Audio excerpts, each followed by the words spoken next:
आप ये story SS stories channel पर सुन रहे हैं। एपिसोड 31 धीरे धीरे आगे बढ़ रहा है। मैंने क्षितिज पर बिजली की चमक को गायब होते देखा और शिकार दस्ते के सदस्यों की तलाश में अखाड़े के चारों ओर चला गया। कुछ को ठंड से बाहर खटखटाया गया था, लेकिन उन सभी को केवल मामूली चोटें आईं। रैंक बी शिकारी की ताकत के साथ इस तरह के घाव एक लंबी रात की नींद या कुछ उपचार मंत्रों के बाद ठीक हो जाएंगे। भीड़ शांत हो रही थी क्योंकि पराजित शिकारी उठे और मैदान से बाहर चले गए।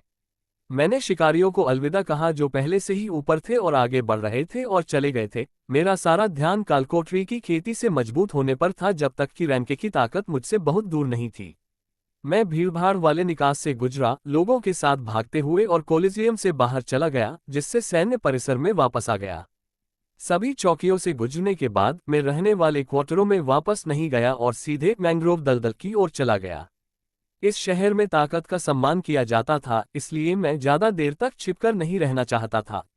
मैं उन्हें अपनी क्षमताओं की एक झलक दिखाऊंगा, साथ ही अपनी ताकत का एक बड़ा हिस्सा छिपाकर रखूंगा ताकि किसी भी अनिश्चितता से निपटा जा सके।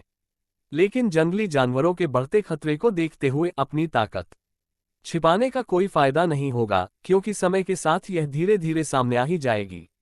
जब मैं पहली बार अकेले कालकोटरी में दाखिल हुआ तो मैंने स्टील्थ चालू करके सबकी नजरों से गायब होने के बारे में सोचा, लेकिन फिर अपना इरादा बदल दिया। अगर संयोग से कोई पीक रैंक बी हंटर, जैसा कि मुझे कोलिजियम में मिला था, मेरे कौशल को सक्रिय करने के समय वहां से न गुजरे, तो मैं जानबूझकर स्टील्थ को चालू और बंद करके इस कालकोटरी में अपने प्रवेश की आवृत्ति को नियंत्रित कर सकता हूं। मैं पहली बार बिना छिपे अंदर जाऊंगा और जब मैं रिकॉर्ड समय में कालकोटरी को पार कर लूंगा तब स्टील्थ चालू कर दूंगा। मैं इन समयों के दौरान खुद को छिपाए रखूंगा ताकि मेरे असंभव समय में कालकोटरी को पार करने का रिकॉर्ड गुप्त रहे। कालकोटरी के चारों ओर गश्त लगा रहे भ्रमित पहरेदारों को मैंने अपना पहचान पत्र दिखाया। वे मुझे बढ़ते हुए आश्चर्य भरे भावों के साथ कालकोटरी की ओर जाते और उनकी नजरों से ओझल होते हुए देख रहे थे। क्या वह अकेले ही अंदर चला गया? अभी अभी आई रिपोर्ट सुनते ही मैग्नार अचानक खड़ा हो गया।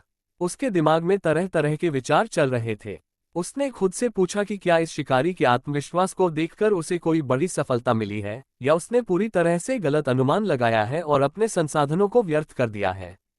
उसके चेहरे पर फिर से भावहीनता छा गई और उसने सोचा, समय ही बताएगा। स्टार सिटी के एक आलीशान होटल में एक अन्य स्थान पर एक आदमी को अभी अभी एक फोन कॉल आया था, जिससे वह बहुत गुस्से में था। वह एक अनुभवी रैंक बी हंटर था जो रैंक के बनने की राह पर आधा रास्ता तय कर चुका था। उसके पास पहले से ही 2 रैंक की स्किल्स थीं और उसे पूरी तरह से एक असली ए रैंकर बनने के लिए सिर्फ एक और स्किल की जरूरत थी, ताकि वह सबसे ऊंचे दर्जे के डिंगनों में जा सके। 13 हाल ही में गिरी एक किताब लाइटनिंग हैंड के पास थी और उसे सूची में अगले रैंक बी शिकारी को दिया जाना था।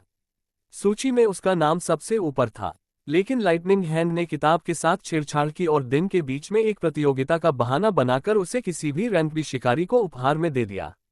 वह रैंक ए के उस शिकारी की ओर देख भी नहीं सकता था जिसने लापरवाही से अपनी स्किल दूसरों को दे दी थी, लेकिन वह रैंक बी के उस शिकारी का पीछा जरूर कर सकता था जिसने वह स्किल हासिल की थी। ये सोचते हुए उसने अपना फोन निकाला और दूसरा नंबर डायल किया। अगर दुर्भाग्यवश शिकारी की मृत्यु हो जाती है, तब भी उसे रैंक ए का कौशल प्राप्त हो जाएगा। 13 मैं उसी जमीन के टुकड़े पर प्रकट हुआ जो चारों ओर से मटमैले हरे पानी से घिरा हुआ था। मेरे प्रवेश करते ही मगरमच्छों की हलचल महसूस होने लगी। इस बार किसी को आराम देने या विश्राम करने के लिए जिंदा रखने का कोई खेल नहीं होगा। शुरू करने की तैयारी करते हुए मैंने एक शरारती मुस्कान बिखेरी। यह एक निरंतर और अथक संघर्ष होगा जिसमें एक पल भी बर्बाद नहीं होगा। सबसे पहला काम फ्लाइट की जांच करना था। जब ये कौशल सक्रिय हुआ तो मेरा शरीर धीरे धीरे जमीन से ऊपर उठने लगा, मेरे विचारों का अनुसरण करते हुए धीरे धीरे ऊपर उठने लगा। अगर मैं ऊपर जाने के बारे में सोचता तो मैं ऊपर चला जाता। मैं जिस भी दिशा में जाना चाहता पलक झपकते ही जा सकता था। मैं कुछ मीटर ऊपर हवा में मंडराता रहा और उस पल का आनंद लिया जब मगरमच्छ जमीन के छोटे से टुकड़े पर पहुंचे और अपने चौड़े जबड़े खोलकर उछल पड़े। मैंने अपने नीचे लड़खड़ाते हुए इन मगरमच्छों को देखा और आगे बढ़ने का फैसला किया। इस बार मैं रुकने वाला नहीं हूं। मैं बिना ज्यादा चिंता किए अपनी पूरी ताकत से सिर्फ कुछ रौंदता हुआ आगे बढ़ूंगा। मैंने इन राक्षसों को मरते हुए देखते हुए धीरे धीरे कौशल डालकर हमेशा की तरह शुरुआत भी नहीं की। मगरमच्छों के केंद्र में एक लघु बवंडर दिखाई दिया और फिर उनके बाएं और दाएं एक और दो दिखाई दिए और वे बढ़ते रहे। लघु बवंडर की घूर्णन ताकतों ने मगरमच्छों के कठोर तराजू को ऐसे टुकड़े टुकड़े कर दिया जैसे कि वे कागज हों और उन्हें कीमा में बदल दिया। बहुत जल्दी नीचे के दृश्य को रक्त और गोर के मिश्रण में बदल दिया। पहला अवरोध जारी किया गया था और अधिक मगरमच्छ भाग रहे थे जहां मैं था, लेकिन मैं उनका इंतजार नहीं करूंगा। मैंने पहली बार कौशल की गति का परीक्षण करते हुए अपने शरीर को आगे बढ़ने का आदेश दिया। परिणाम तेज। मुझे कितनी तेजी से नहीं पता था क्योंकि मुझे ये भी नहीं पता था कि खुद को कैसे मापना है, लेकिन मैं उस बिंदु तक पहुंचने में सक्षम था जहां पहली बाधा कुछ ही सेकंड में गायब हो गई थी, जैसे ही नए मगरमच्छ अंदर आ रहे थे। अगर मैं इसे शब्दों में बयां कर सकता हूं तो उतनी ही तेजी से एक कार की तरह तेज गति से एक राजमार्ग पर चल रही है, अगर तेज नहीं है। लघु बवंडर का प्रयोग एक बार फिर किया गया और कई घूमते हुए भंवर प्रकट हुए और वहां मौजूद हर चीज को तहस नहस कर दिया। अगले कुछ मिनट इसी तरह बीतते रहे। मैं मैंग्रोव दलदल में उड़ता रहा और हर उस जानवर पर लघु बवंडर का प्रयोग करता रहा जो मुझे दिखाई देता था। कुछ ही देर में आखिरी बाधा भी टूट गई और विशालकाय सोया हुआ टाइटन जाग उठा। उसका सामना लगातार नए नए टॉर्नेडो से हुआ, जहां एक के गायब होते ही दूसरा प्रकट हो जाता था।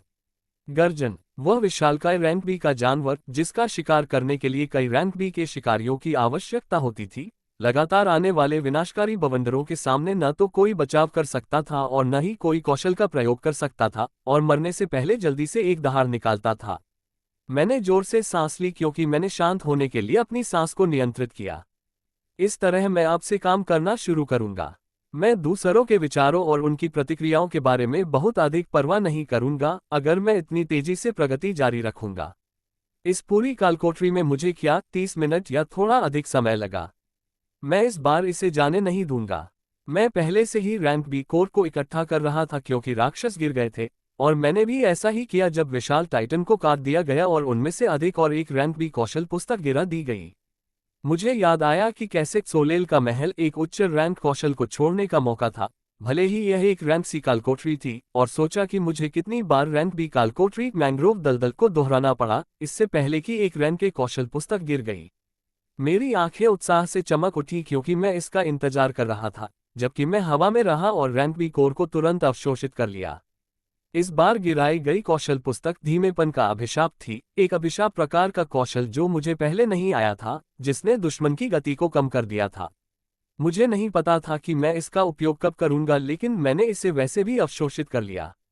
मैं वह सब कुछ लूंगा जो मैं कर सकता हूं और बाद में सोचूंगा। जैसे ही कालकोठरी में गिराए गए कोर अवशोषित हो गए, मैं हरे क्रिस्टल तक पहुंच गया जो उठ गया था और चुपके अभी भी सक्रिय के साथ मोनोलिथ के बाहर स्थानांतरित हो गया था। एक कालकोठरी रन से कोर कहीं भी इतने नहीं थे कि मैं रैंक बी जीवन शक्ति और ताकत विशेषता के शिखर तक पहुंच सकूं, कुछ बार गोता लगाए बिना, भले ही मैं इसे अकेले कर रहा था। आप जितना ऊपर उठे, आपको अपनी विशेषताओं को बढ़ाने के लिए समकक्ष रैंक के उतने ही अधिक कोर की आवश्यकता होगी। फोकस कोर जो मेरे लिए उपयोगी नहीं थे, वे सभी बाद में बेचे जाएंगे। मैं मोनोलिथ के चौकोर दरवाजों में से एक की ओर गया क्योंकि मैं एक बार फिर अंदर गायब हो गया। इस बार मैं सूरज डूबने के बाद भी इस कालकोठरी में गोता लगाना जारी रखूंगा। एपिसोड 32 एक चुनौती। मेरी कालकोठरी गोताखोरी जो जोश से भरी हुई थी, अगले कुछ घंटों तक जारी रही।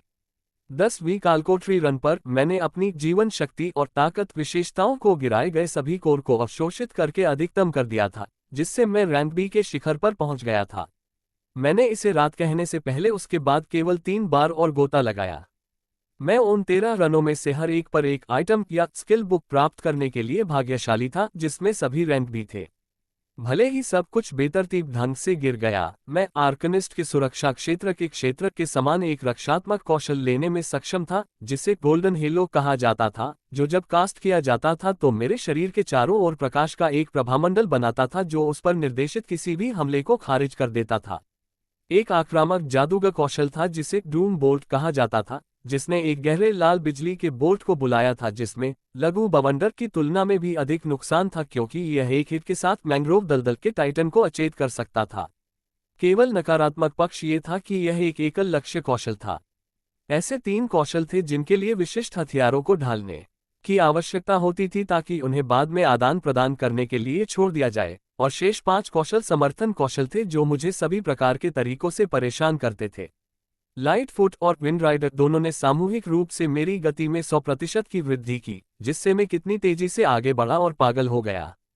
कठोर ने सभी रक्षात्मक कौशल के प्रभाव में 50% की वृद्धि की और शैडो वेल स्टील्थ और छलावरण के समान एक और कौशल था कि मुझे विश्वास था कि एक बार जब मैं इसे सक्रिय कर लेता हूं तो केवल रैन के शिकारियों के पास मुझे नोटिस करने का मौका होगा। इन पहले 13 रनों में जो आखिरी कौशल सामने आया, वाइल्ड हॉट मेरा पसंदीदा था क्योंकि इसने मेरे सभी कौशल को 50% तक नुकसान पहुंचाया, जिससे मेरे कौशल की क्षति और भी घातक हो गई और रैंपली कौशल अभी भी कुछ हद तक प्रयोग करने योग्य हो गए। इन 13 गोता लगाने के बाद भी एक भी रैंक एक कौशल नहीं दिखाई दे रहा था, जिससे मुझे निराशा हुई, लेकिन जब कोई वास्तव में गिरता है तो मुझे और भी अधिक उम्मीद होती है। कौशल के साथ 3 आइटम गिरे, जिनमें से 2 स्केल आर्मर और एक फेड स्वॉर्ड थे। स्केल आर्मर रैंक बी का आइटम था जिसकी सुरक्षा रैंक सी के इग्नियस आर्मर से कहीं बेहतर थी, इसलिए मैंने उन्हें तुरंत बदल दिया। नोआ ओसमोंट पेशा शिकारी। जीवन शक्ति 250 जोड़ 40। केंद्र शक्ति 250 जोड़ 60।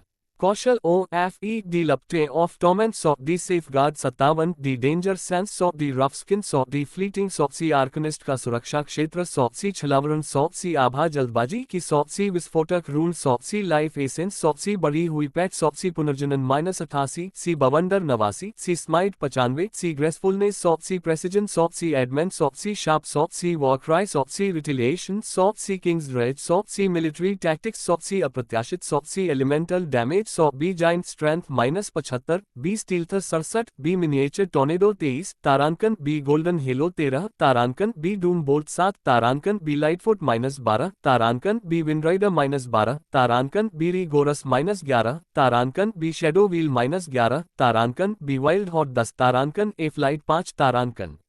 उपकरण भंडारण की 3x सी रिंग सी उग्र जूते सी उग्र पतवार बी स्केल कवच तारांकन। कुछ दिन पहले की तुलना में मेरा पैनल काफी अलग दिख रहा था और एक ऐसी चीज पर मेरी नजर पड़ी जिस पर मैंने ध्यान नहीं दिया था। मुझे पता भी नहीं चला था कि मेरा स्ट्रेंथ गुण रैंक ए के सामान्य मानक से कहीं ज्यादा हो गया था। रैंक ए के कालकोठरियों से मिलने वाले कोर आपके गुणों को 300 तक पहुंचा सकते थे। क्योंकि मैं हमेशा कुछ ऐसे कौशल सक्रिय रखता था जो गुणों को बढ़ाते थे, इसलिए मुझे एक ऐसा बोनस मिला जो ज्यादातर लोगों को अस्थायी रूप से मिलता है और मैंने उसे स्थायी बना लिया। इसी वजह से रैंक ए के किसी भी कोर को हासिल करने से पहले ही मेरा जीवन शक्ति गुण 300 की सीमा के करीब पहुंच गया था और शक्ति 310 के साथ इसे पार कर गया था। ये सोचकर ही मुझे रोमांच हो रहा था, क्योंकि भले ही मेरे पास रैंक ए के कौशल और वस्तुएं बहुत कम थीं, फिर भी मैं रैंक ए के शिकारियों के बराबर पहुंचने लगा था। कालकोठरी में पहले दिन जल्दबाजी में आगे बढ़ने के बावजूद रैंक के कौशल हासिल न कर पाने की निराशा तब दूर हो गई जब मैंने अपने शरीर की बढ़ी हुई ताकत और शक्ति को महसूस किया।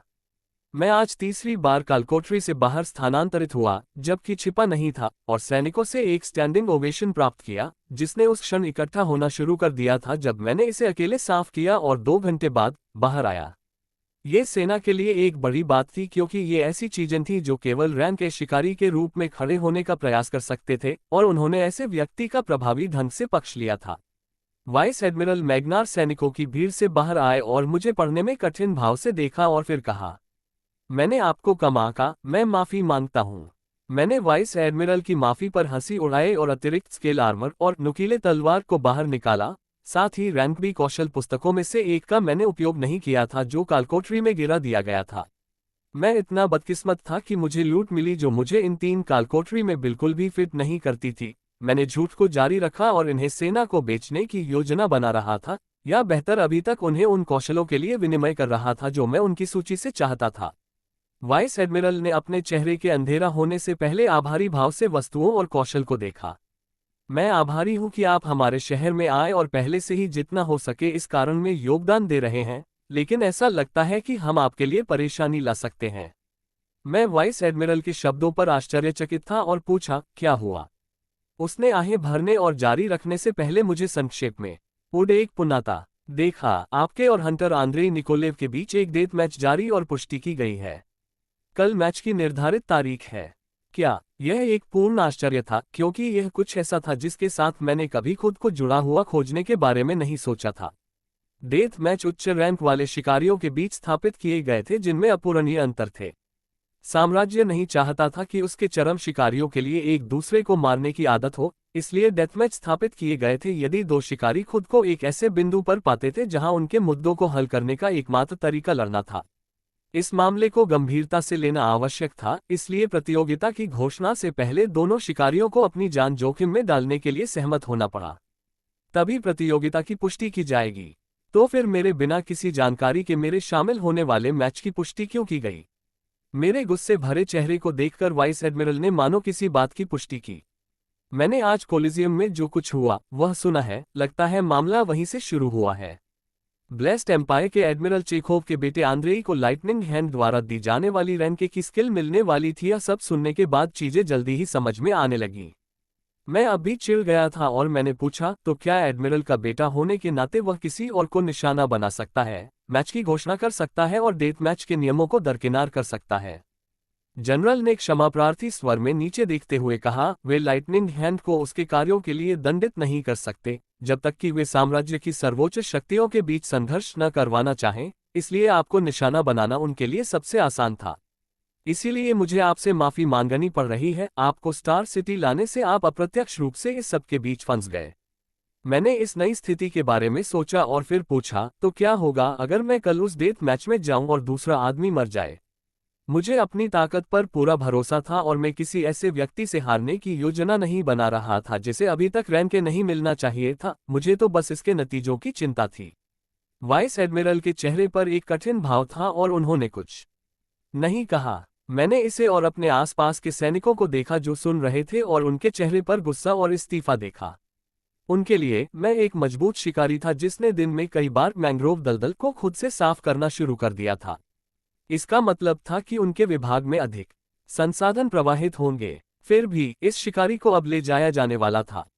किसी को ये कहने की जरूरत नहीं थी कि अगर साम्राज्य के एडमिरल के बेटे को दिन के उजाले में मार दिया जाए तो क्या होगा, भले ही वह एक अखाड़ा मैच में हो। उनमें से किसी ने भी मेरे लिए इससे बाहर आने का रास्ता नहीं देखा। वाइस एडमिरल की आवाज फिर से सुनाई दी, मैंने दोस्तों और उच्चाधिकारियों को कई कॉल किए हैं लेकिन कुछ भी काम नहीं किया। एडमिरल चेखव के पास उच्च अधिकारियों में कई लोग हैं और उनका आकर्षण मजबूत है। मैच को रद्द नहीं किया जा सकता। जो नहीं आएगा उसे भी ब्लैकलिस्ट कर दिया जाएगा। मैंने इस पर सिर हिलाया और तनाव कम करने के लिए हंसते हुए कहा, हाँ, इतना उदास होने की कोई जरूरत नहीं है। हमें अभी भी नहीं पता कि कल कौन जिंदा रहेगा। मुझे आंद्रेई निकोलेव के बारे में बताओ। गुणधर्म जीवन शक्ति 250, जीवन सार से 30, सैन्य रणनीति से 10=290, सामर्थ्य 250, विशालकाय सामर्थ्य से 50 जोड़ सैन्य रणनीति से 10, 250 जोड़ 5 0 जोड़ 10,310।